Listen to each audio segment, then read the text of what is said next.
Osofo Stephen Adom Kyei Duah, the voice of God. Ninduma odi nyina no kyerɛ sɛ Onyankopɔn na afrɛ no. Na deɛ ehu wɔ mu nie. Ne nyɛma a ɔyɛ da sonko. Nsɔre bebree me makyi nsɔre mu paa o. Mete asa no. Makyi nsɔre mu.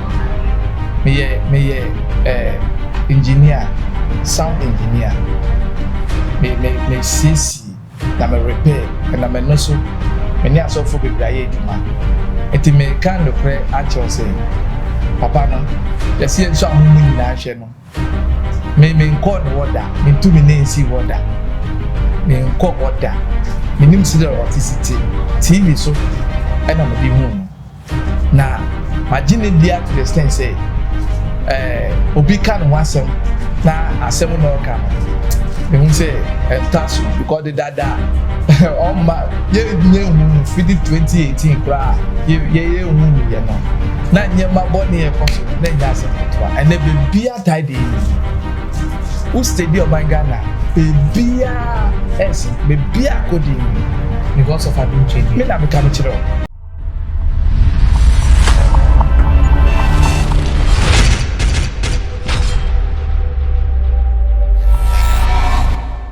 Ebusuafo me mamo akwaba adeba Xposed so na epepri no ewo Xposed so ya twa benkofo bebre emra ye tete ensem se Adom Kyei Duah abekeka se ono ni bofo ene Afrosnopholis or one of these angels and no sa bofo no die adwuma Ghana for atwene abasa ene besre enankofo twe no up and down. People are criticizing him. He's not from God. He's a fake man of God.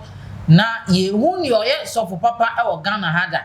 Obi aba na oye out of other things bia. Na I had to say omo da na omo nyame adwuma nu ehun bi that then they start criticizing and end up calling names of being fake prophet. Inti ene me bra me friend bra kwa me prekope. Na bra kwa me dey say ye omo kase ni na omo nim ni omo ka anu bi na omo ka Ghana happen obi akasa obi eye fake prophet as if say nyame frɛ omo no odi omo ko hunhum wiase and odi omo ko chim bibia no hunhum bibia. They are based their life and everything on the Bible and they don't want to grow in any aspect of their life. It will go can say bi no munti bi da na che say ye di wa no be si form say ye and then okure umfri nyame enu ti bra kwa metie oni me ba betwetwe enkomo na ansa na metwa ba bra kwa me no na me sell say subscribe and for notification button no so den eto ema me na un ebeye so a wa share wa twin because empempin sui ba ye nya obi ema na be ka say o defend it because obi wo kasa kra nya say o take asofo Adom Kyei Duah na nso bon say in the at the end of the day no na o just say me dey minim abofo no ene ade eti bra kwa me so say onu di oni Bible ni obekasa obekire na den adumu akosuko akokire ensem no ne etere se ne Ghana fo ekeka no enye saa ene ye den etie enti mama twembe bra kwa me ema ye twetwe enkomo bra kwa me ma akwa ba adeba Xposed so ya binya beba we dey yenya wa ha na ensem papa because Adom Kyei Duah ensem ne bae no na ayete say obia bie na no na wo kasa na he's going against him ansa ne ebeko issue no so no me pese o chia ahwefo so ema no yo etie for Xposed Ghana ahwefo michia mu nyina monkoso ana mohwe Xposed Ghana na yetibinya sika yetimi fanye nyema no mo oboa yen ya yebekɔ yenim we ehun hia pa adesua bebre wa yo minya be ma. All right, now answer yebekɔ yensem no so no I want to ask this simple question which will be answered in how you understand it. I didn't na over oman Ghana no. When every pastor wants to be heard, he has to condemn another pastor. Adintia. Yo, minya bema midasipa. e fe ni say adwuma na nyame adwuma no so nyame frɛ wa no wa frɛ wo ye wo mo nyame afrɛ wo na ye wo mo so a nyame mfrɛ wo egumutu dia ya frɛ no ne dwumadie da so na de ye mfrɛ no so dwumadie da so eni ti da tem bia bon se kanta wo nyame adwumani bon se dia onyame afrɛ ne dwumadie da so kokora eburu adwere ne ntiase so na de ye mfrɛ no ɔno hu no wani so the tem dia no ebe ni say dia ya frɛ no ne dia no na obekanta because ne dia ne ya toro so tiase ba ne dia no so a wo nkronkro adwuma no wo nkronkro adwuma nye school ko anya so akɔgyina wa fa blackboard na ya trotro so wo nkronkro da bi onye na adwuma sa onyame nkronkro onye na adwuma sa wo nkronkro no osisi ekodum penifo n'animu a okeka cho osisi ekodum penifo n'animu a emeye ndwindwin dia ye beka so enkyere dia ye penifo no so but ono nkronkro abekire dia ye nka eti do kyerɛkyerɛ ɛyɛ wɔn nkronkron Yesu bai no se ɔde yegya wɔn nkronkron ɔno ɔbɛkyerɛkyerɛ ye wure fi ɔbɛkae so tiase enti no so sɔfo bi ba na ne yonko bi sɔfo bi kyerɛkyerɛ unim ho nko eti saa sɔfo nim etutimi nkata ana do bɛka se tia onyame wɔn nkronkron no so no ɔfa nkyɛ ɔnani da afɔlebɔ bi ntumi mpata o agye sɔsoro atembo eja mfa nkyɛw Kristo mfa nkyɛw ɛna wɔn ayi abɔfo asɛm yɛ na ebɛkɛn abɔfo no so a ɛmfa nkyɛw enti no emu odu pa ba yebe pense mu yebe pense mu na ansa na yebe kɔ ye issue no na sese ye bisa Ghana fo na enti ase ebra so for Adom Kyei Duah kasa ya wo kyerɛ sɛ wono die as matter of fact every big crown onyankopɔn akyɛ Ghana half ɛde amano he has the congregation and he's an angel of astronomers folies sa bofo no kobo ni din na Ghana for antiase anyebia. What is your take on this issue? Yo I'm say onyame wo kwan ya ofa so a ofrɛ wa so nyakopɔ frɛ wa se beye na dwuma a wo kwan ya ofa so de wo ono wo kɔ sa apam utu mbe transinka se onyame afrɛ wa wo ye nyame dwuma a oniki onyame frɛ osofo bia na se odifo bia omaniki eno ayeni secret between onene ne nyankopɔn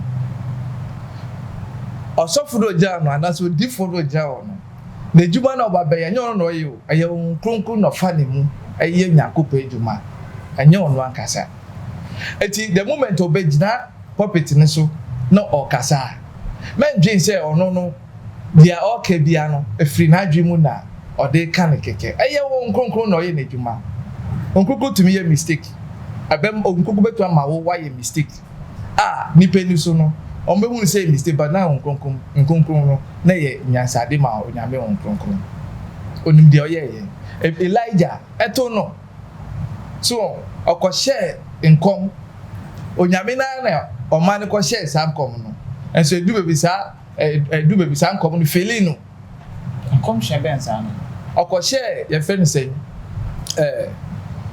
okohye Philistine for no income aye ye fe no say we for no income na ye fe no say Philistine for income bra okohye sam kom no okohye kom say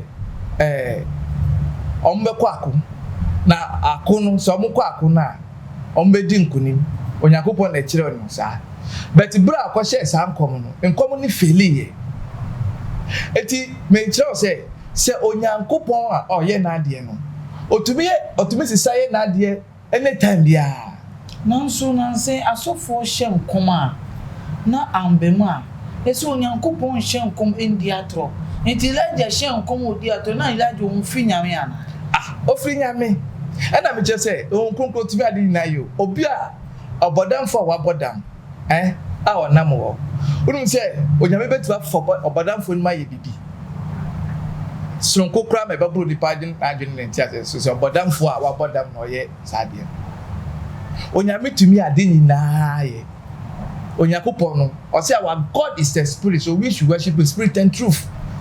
Papa no obofo no obo ni di no ani kwan so osofo bi akanta because abofo a say any kwan say den asofo bi akanta because osofo bi a wo kwan a oni ni Nyankopon kasa na otie no so what did I make an say ayo nyame na ye na edwuma so tiasi so nyame ma won kwan ya ensi sada na tenancy ankasa wo hu sa insenchire sa wawade we bi pen woni tia gani esifo nya ayaresa ye feni sen omo a omo kidney asay wo be hwe 31st night krapo akwa bi ana ne yefu ahia ye see omo si ebi mu keka se bia bone ade ono no chese hwi ni wo ampa so hwi no wa chese hwi ni wo na mutu so mo chese bibi wo ho no musu mo nkyere de wo no adekode wo no kyere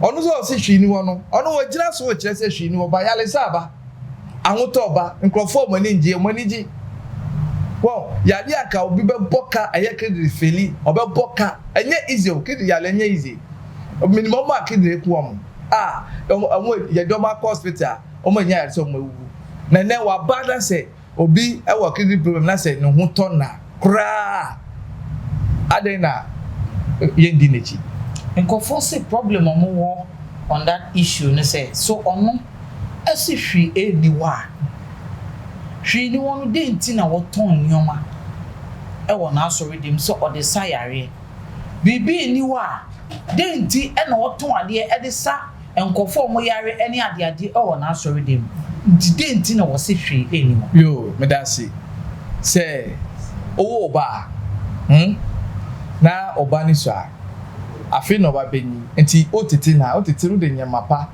ene titi no se be yo benyi a sa nyamapa no betimi adani su so tira meka na se ya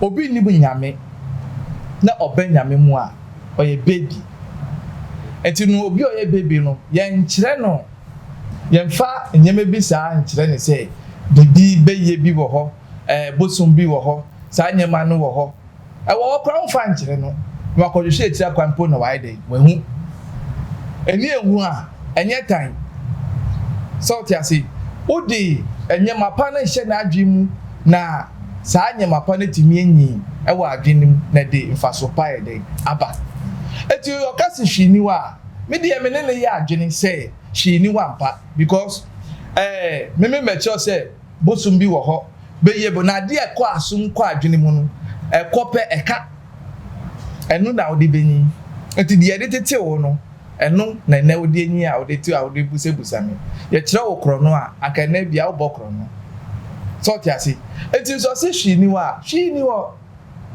Kristo o se nyame na wo ampa ye gidiefo ye wo ho no ye hu se o nyame pe na wo ho ba bibi wo ho ba ono kire members ne mo hu se mo mfa o pese o kire se bibi wo ho ba mani mfa members mfa nhwe mutirim se wo di Yesu echi kani na miminim ena meka se ye ka se beye wo ho na me de beye wo ho fine ba metiwe minim beye a me ho so na onim se ade a ye gidi wa komemu no eno na edi ye djuma me na meka me kire ade a obegie di ukope oba odi odo ne ko na udoko di oba ni mu a obeba blokiat abeka wakoma enti Bible say bebi wo japade wo no awone dia wakoma hihimpe ebe hawo enti me ma wo mfa bonsam nyame bia nhye wakoma me fa ntetew me ma wo hu ne wabesua na ba be hawo abrabo akayenimu a akayare ni nyama bebre bi wo no mba yakwamu so tia say bonni kofa sa nyama ne deba enti me cho say hwini wa me saso a cho say jai bonni ye nti wo see live free minded enye open minded enye Yesu Kristo ndi neji Kristo ni twedi aponya okasa no make statement bi say wo sayare ya wawade ni ade nti won a won so say wo ye no kra no mo so munye bi maye den ye hwe fine It is who be style no ya o dia. Na twa so ofri Nyankopon a. Oh, hwe. Me metima ka papa no ofri Nyankopon straight. On what basis? Everybody, essentially we me hu bi da, me see so me hu bi da. Pastor Chris mu nyina so mo mama. Essentially ni nti e na wo kase wo. Na enum asem e kire no. Me ma me ka be nche me anya essentially nti o. But me kire o. Na enum asem e betwum. Asem na e ba no so firi nyame. Be evangelist. Me preachy wo La Paz Abeka. Nkofu bebre ni me pa. Na meti a me kase. Nkofu ni me pa nanso na me nyema nsisi so. Me ti papa ne kasa no e change me at once. Are you making a testify or a testimony of yourself for Adom Kyei Duah? Me na me ka me kire. Me na me ka me kire. Me tie no me hu say yes. My sister totally. Oh say na obviously no. Also for Adom Kyei Duah na Ghana for share that any problem. Until when he came to mention the Afros no for it.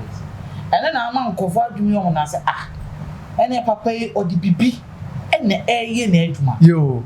Me nya be ma me ntwa wa no. Hwe. Bra papa ni nya mai no. Se na so for ni bi wo. Na aga na de ba kwa na me suen free asofo no ne say. Owo se ni yonko sofo bi ekuta domo a opese okanta o solitia no. Opese ohun je nti a wanya sa adom. Opese ohwehwe ade kodi a oyusunti a wanya sa adom. Na oni ade e me dani say papa no dia omo solitia no ni sa nyemanyema ni nyina no. Said dia oye no ni nsem a woka no onsesa no eno a no waka fititititi bepem satan. We started share no from 2018 bepem 2023 ma me ka vitro me ntu me nensi na solo what da minim wo me am no ka say minim na solo what da but ma ji papa ne di prekope me njuma wo ye ene ne nsem ka me hu se ampa so ye ohun yie o se ye ohun yie o che ohwe ni wo ye ohun yie na nya Kristo mu gidi adum nyame nya ni mu gidi na ye ka adum nyame abebre so ntiase eye simple Kristo ono oye grace oye adum osanso ye nyame enti so ka adum nyame aboni be ne wo oka nyame a adum nyame a boni bi eni eti say omo a asofo na e kanta no I so almost stop. Oka so onka Adom Nyame a. His name is Adom Nyame. His name is Adom Kyei. Mo no say enya grace na mo pa kire o. Na adom no ne Nyankopon no na mo pese mo boni din na mo hyeda na Adom Nyame na man kofo adwen ma wo. There be papa dem by like as I say Adom Nyame no wo ho. There be normally we don't say Adom Nyame, we just say Onyankopon Yesu Christ. Ni church ade nti na mo ntumi nka say Onyankopon na preko ati mu use the word Adom Nyame. And the man's name is Adom Kyei Duah. Itenya Adom Kyei Duah Nyankopon na mo som no. Oh David ya kase osuma che ma me kan kire papa no na mo no odi nchekire ba na opia obefa opia onfa me mitu me no tuwe me ka bibi kire o na opia obefa opa onfa ana yesu abe Christopher gidi nenam enti ade a obegidi bia na beje nkwa. So what is the biblical backing of whatever people came to criticize about Adom Kyei Duah? Metima ka say eyenibre. I said, what is your biblical backing? And then the Gina a what Bible more would Gina Odin so a different issue. Our bet now 1 year. Thank you. Okay, we now. Maybe quotation Yama. Luke 9. Luke chapter 9 verse.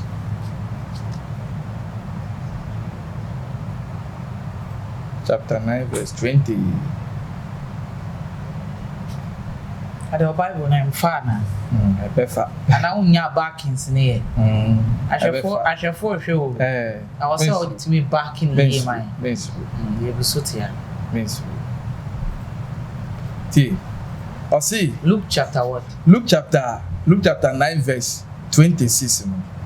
Or see, for whosoever shall be ashamed of me and of my words, of him shall the Son of Man be ashamed, when he shall come in his own glory and his Father and of the holy angels. And of the holy angels. Me bow. Tio, do me share. That no me share. Program bi wo haya na asofo baako na ochire. Angels no doso. Na nipa bia wo wiase bia no ya ase be wo ato asase so no wo angel obo ho ban odo be ko soro na ode waba ono be ye wudwuma eden ama sa angel no ansa na obetwe no wefiri ho no agise wo waye boni sa boni no so ya ade Onyankopon atete nipa ne Onyankopon temu no eye boni angel so mfa so a ewo ho ema yen ni se yen nye boni na yaka yehia asem no wagye dia koma twedi ampo Onyankopon anya won konkron na yesa maye won konkron no o kyerɛkyerɛw obɛboa wo obɛyɛ nyima bebree but abɔfo wo ho a yesoma mo a ɔmo yɛ asomafo abɔfo yɛ asomafo iti Afrosnopholis, is it an holy angel? Media menti ni dini da but men ka say holy and say ne holy the entire make us say angels are minimum no omo ye holy angels omo ni nipa ne nanti you angels be brave obi say so for say angels no before a Bible nim no I was say angel abebo ni din no so hu o Bible enye angel bia na abehu ni din wo Bible nim angel so mo doso papa kakra ye nim no angel Gabriel, angel Raphael, angel Michael, so yeah sa I know kakra ye nim no but angels doso papa de bia da angels kosoro no maba ko adechie bia eti ye ka angel asem a mo obi obi nim koyan fa so ni obia ye na djuma o eti so sofu bi so lo sofu bi so element ase that is say bibi nko yie o baby. What makes the Afrosnopholis an holy angel? Send ya wokan even though who nim then am I feel say a holy angel. Okay, me there the metima can say angel moon sem there dia metimi aka say nyame mu no ade bi obo wo wiase bia ose ye onyame abode bi obo ye bia no ose ye whether good or bad we should give thanks to him. 50 Genesis ebepim Revelation also whether good or bad we should give thanks to him. Adom Kyei Duah you so bad angel we should accept it. Oh obede you so bad angel so wo kase onya wona wonti angel no body no me dem hu ni dimpo bobo say oso no Firεs egun edio na me bo the ama na become error for Ghanaians not because say what bodin say me be bodin bi ama what you say because now I have deeper understanding. Ye wa ha and also for people see a friend Ajagweja. Okay. Or see ni for ya Ajagweja. Essence obi anko internet go hu bofo be a friend Ajagweja nti. People are not much really condemning that angel he said he is using to work. Now him say ma make us me kasa dey trust him. Okay. Obi an sheda condemn ni ye pe e na man ko for condemn but obi an condemn ne bofo no. Am say Ajagweja no ukobo ogogo ase boom na nkofo bo musuko na mo ko ogogo ko bo so no Firεs no na eye magic book e na say din we mu ewo eye above a din bia nyame bia na kan tete Egypt fo e de won poma si ho na yes someone di na sa also ya am friend all series sa abofo we ena mo be find osnowo Firεs no to wo feel say eno ena bia ma Adom Kyei bi abofo no use no ama nko focus en sa wo free nyame yo say ebiase say yetanwa yetawone wayemo nyina now we can say your time yeah is this hatred yeah tio ebiase ne wo no onyame wo kwan yo faso a ono obia obi friend bia ono ne ye na dwuma me baby a wo ko no efa say dia so for ne kanta fa abofo no wakobo obofo bi dinti emfiri nyame na efiri fa omuna ka se efiri amu do mu se emfiri nyame eye occultic powers eye magic book emu to me no odi eduma amen kan chiro obokwan onyame fa so a odi oni obi aye na eduma po odi ewo bebiri oba bra nyakopo honhum kan no ebon obuza se na eye honhum ben na o ha misa ana Yesu ka che se eye me Yesu Kristo a o meye ku mi no me na me ha ono mi de obeye meduma fiti ndere ko no we fra nani ti fensa Ananias ana ma oti nani no ye den e ma no na ni nyina no a ofemu a o kanu hyenkom kire se be se ni nyina so siye e ma po nyanjina so ejina so ma ni hunsa ampa hun kronkron na ne ye dwuma no eyenya efiri nyame na obi tumi hun kronkron a ewo ye papa Stephen Adom Kyei Duah mu obi ntumi hu but ne kasa ne ye ne nyema na be mu se ampa ofiri nyame mi na me ka kiro mi kwa mi ameti na me ka kiro se mfiri nyame a onyame na kasa ni mi ono obeye enya wu nipa na abejeje because one kasa oti wono obia wo ne ho asem obia wo asem a ewo no ho dama judgment wo ho man eti se firi nyame a etwa brenu du a ye behu se mfiri nyame so etwa brenu du a ye behu eti bi no ye fere say abofo mu nsem na omoka no abofo no doso na bofo betimi ni obia abaye na duma na Jacob wanso bofo mu oso bofo mu oni ni kasai kanta ye pa kire no dia onye ma ono ayi na otuwe obofo no ni dinu na nyawa na say dia opese osovo ma ono ene eso osovo ma. Now what if or a black and or a dark angel or a evil angel? What if you no bob on some? So nyakopo na bob on some a nsuru nyame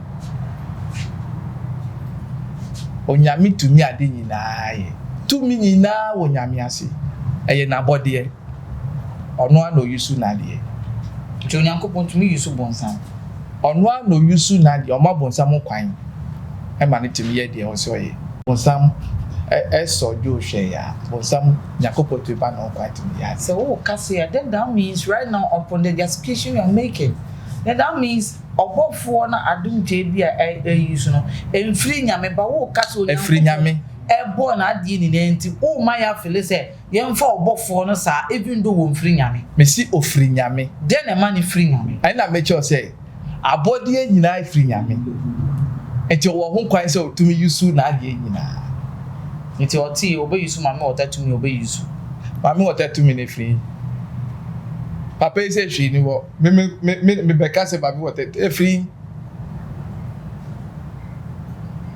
so utira mekanasi tumi nyina efiri nyame osuru tumi asasi tumi asasi tumi eyo nyame abode de onyu nyame pe e na oye ewiase ohina ne kuma eprim ne kuma eprim no Onyankopɔn tumi dane ohina kuma oka Firɛs o Onyankopɔn dane ohina kuma etumi de hwe bebe ono Nyankopɔn no ope anya dia ope Pharaoh no prim na kuma pa so prim na kuma pa onyame tumi yusu won tumi de ye ono dia ope obi anu weja o. What is the one word that you want to give the people? Omokase. Osofo Adom Kyei Duah. Ne bofo na o use no. It makes him a fake man of God. What is the one word you want to give to those people? And how will you convince anybody na wodi ne chi afei na adwum aye ne ntanta? Bo obi ba me. Epe words ni ye. Me say enipa bebre right now. Me say what is the one word? Odi bema one say Osofo Adom Kyei Duah ne bofo na wo use no eno emfiri nyame na ema ono Adom Kyei Duah e fake. Da meti ba kan say Osofo Stephen Adom Kyei Duah, the voice of God. Menjuma odi nyina no e kire se Onyankopɔn na afre no. Na de ehu wo mu nie. Ne nyema o ye dasronko. En sori bebre me chi nsori mu pa o. Me ti asa no. Me chi nsori mu. Me ye engineer, sound engineer. Me CC na me repair na me no so. Me ni asofo bebre aye adwuma. Enti me kan nokre a kire say papa no. Yesi enso ahomu nyina hwe no. Me nko no woda me ntumi na nsi woda me nko woda me nim sile authenticity TV so na me di hu no na magine dia to the extent say obi kan ho asem na asem no ka no me hu say entaso because the dada all ma ye hu no 2018 kra ye hu ni ye no na nyema boni ye koso no na nya asem kotoa ene be bia tide who stadium Ghana bebia essing bebia coding because of Adom Kyei Duah. Me na me kam kire. Are you sure? Me na me kam kire. Kwa na okosoro. Nipa ye ka na asem no. Say onfiri nyame, onfiri. Nipa yin so kwa na okos obe konso pa. Abrochi foni na bebia the word. Oko no say is because we do rare action in dem me hu kra ni say show. I'm say 2019 amokoye 2021 amoko we koye we 31st night o nipa 300 and some 355,000 of enye easy no echi no de amokoye na say she nipa sa nipa no mo fin. I know chess a crowd now we're playing chess. Na enye easy. I was so obeti me pull more cry buruwe cry because Peter mo ko kansempa ene pom o chiche mu tutu. Ebro mo ko no. Paul Peter we need Accra 5,000 that time that just one day 5,000 Accra nko. So o kasa wo neye u preach sa asem ni finyame nko ade a nipa no kra o ti asem na ne kondo bibia o tembi o pese tembia obeti nyame asem no because o say nyame asem no kan Hebrews chapter 12 verse 4 na 4 verse 12 no yeah Hebrews o say nyame asem ne nkrantie ni fenum na no enam sin nkrantie be ne twa so ti da me kana say nyame asem no ade a so we obi a wo te sua nyame asem na follow nyame asem a edane huhu betra mu ni akase dua na ba no eti mu a o kase mu ne free ba. Bra Kwame, yes, I want to ask you this question. Have you met a trickster before? Somebody who is a trickster. We share be that. We should be oya zanda. Me say me share be that. We should be oya zanda. Me ni ma di cry. And if you me jina simply with makase, we share azan leader. It's na wo kasa nenum asem no. Ena ama nenwuma ne yefe. Obi oya azani. Ba menka be pinchiro. Meba. Obi oya azani bra kwa me. Obi ka Trista na wo chese. Obi na no de. Obi tuma kasa de e de a convince o. Ama wa gibibia oye den. O ton de ama o. Another what I say, I'm all convinced. Me aware pa. Until now, I can say who nim. Me too. I mean, who say with the spirit or no all use. I find a Firεs police or say any boful. It has given him a sweet tongue to be able to convince people into his kingdom. Oh, Debbie. Oh yeah, sure. Debbie cry. Nyamia sempa na wo preach man. Me na me come true. A solid rare, a perfect one, correct one, undiluted message. Or church mu my kawakoma. Yes, me na me true. I didn't go for heaven. Who be heaven? Who follow na be heaven? Who didn't chia ko heaven? Who didn't chia be heaven? Osoro ahenie no en kania na wo ka kire. Me na me come true. Iti wona wo di nechi edi on han nechi won. Me na me ka true. Me mfa bibie nsio. No krepa. What will be the last word that would be ma? Esham we buy and ebi obi itinechi. Maybe a wonyam call ne hoye. Maybe a one man or shut down fully near convinced about his ministry. Ebi a same way by it ama. Watching on kwasori ne bi. What is the last word that would be ma onkofo na on my dream still eyen tanta. E dey fa Adom Kyei Duah ministry. Me de ni say ewiase ne enam no. Say unya gidie wo bibi mu a. Ena wodi echiri na saa de na wonya gidi ma no na e ba beje o obi nya nyame mo bi na momu no wo na be ma Nyankopon aye nyame ama wo ena mo gidi enti so ko osi ye hye de mu mbom paye ukọ hye de mu abom paye ukọ kotodwe ni mu a na otutu upru na ubom paye oni weja wo so ne nkasa no beti o adenti no kasa onim se wo waginedi onim no onim se de oti odi na hyede so enti se wo frɛ na ne kasa obeti Bible me eti ase wo John 15 o se se o nanti mi mu na me nsɛm tena mu a ade bia bebusa me bia no me ya ma o ka no wo pɛ wanka se yen wo ada obewu nko a ne bebu aten etu na be ma nyame ayati se obetietie nkrofo ano ne ya dada o ne aka bibia gugugu asum na wasem because obi nye nyame mu obi wa ogidi a obeji Kristo edi no ene ebeje o asa yenyi obi ehun Kristo da yenyi obi ehun Nyankopon da oye hunhun enti no ye hunhun ma ti nipa ni mu no se woni mu a akoka sentia na akoka sentia won kronkron asa do not be quick to judge. Thank you.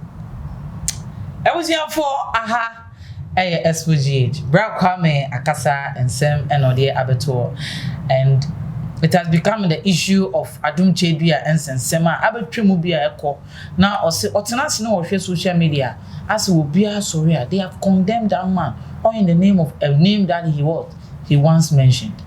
And unti ayebone dia ma obia osehwe ye nyina ene yesum ye Nyankopon no matter what say wodi sofo bechi o still na woni Nyankopon pen na mo opon congregation obeko ni na nyame ombu ni pattern aten o obebu nkwa waten.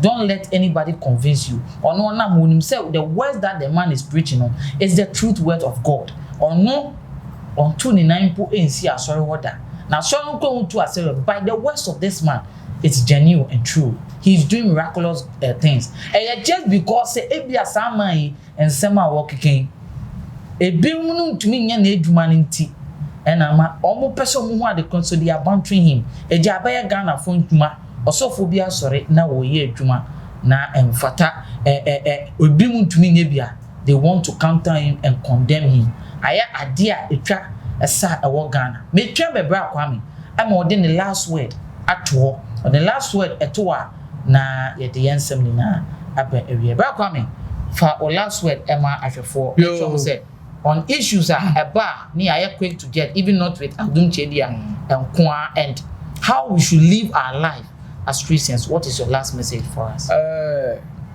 Minya bema.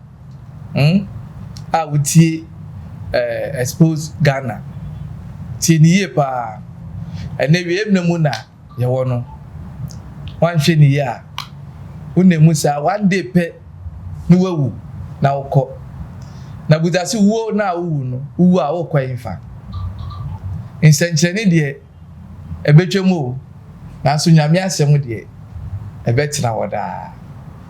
Minya bema Jameti makane say Ghana for adepaba o man Ghana we adepapa the esi wo man Ghana yi no abrofo nya yankadanka wo mo no mo faun e de ji sika e de faun de yom nyema na pie wo man Ghana de enye sana Ghana no eti adepapa bi be pie wo Ghana bia enye hwe sencheni aka wodua pa no dawo ena yes doctor si wonye yie kofie ne kowu na papa yi nyame anam no so na wagye no abenya enkwa enya ode unye be na adwuma sei ena nyame afa papa yi so ama wanya adwuma na wo ya a odi hwe fie na enya ode abeya ode obi apadepa wo ne fie enti mumma yensom yie yenso papa nimu ne yembo mpa yembo bi man sa de pa aba ojame afa no so aba o magana yi emeboa ye nyina na o magana nya ne ntoma pamom enfra ne njai beye ani oba ye kra ebusua ntokwa obi kra wo ho no ma beye tatete ebusuafo ntene ebusua nyina kabom mehwe ni TV na adansidi agrofu edi no abrochifo e de bi on si beye wo fie nti omo mani fie because of mani fie na ni sika ba o man Ghana ba ebusuafo ntemu a ebesei ene omo net mi mani free abrochi e ma ye ebusuafo nye bidi e ma do ya lokra timi nye bidi twitwa no ya no wachi ni nye bidi twitwa no a ya de papa enti yensom ni ye bopa ye mbo bi ma papa se onyame ma ne nkwamom na wonyi nche na ne nche pa na o de kire no embeboa na o man Ghana nkola e ba esei no omo nyina nyame mfa papa yi so na omo nyina be yeye mo man Ghana menu masem ni medasi edasi bra kwame onyankopon so ensure ene ensema o de brain ebusianfo aha Xposed GH ya ye de dwumadi ebro no ye de ne limo elikem kwame amega obetumi aframe efukent mesro opese oni Xposed GH aha edwumadi edi dwumadi eton ho nyoma ade ben na wo company o be roofing company business ben na wo oni ade ben na wo ton opese ye bon de rumawa your number ene go asio friend na oni ye entwetwe enkomo wa utie bra kwame nsem ono so ebeka edifa asofo Adom Kyei Duah eden na aha ene yedimu ebesimisrew senne na wo join ya subscribe my na share video no bi so sanye den nkebe and YouTube channel no nsem atwi ko ma adakra ye benyane ama wo so wetie mu nsem enye se obi aso no obekasa ti Adom Kyei Duah na enu nti ya beka no se keke na bia is because bia ye against that man of God no ye de ye dwuma ene ye den ye aha Xposed that's ne ye beseshia onua be ma efokent makram bye bye.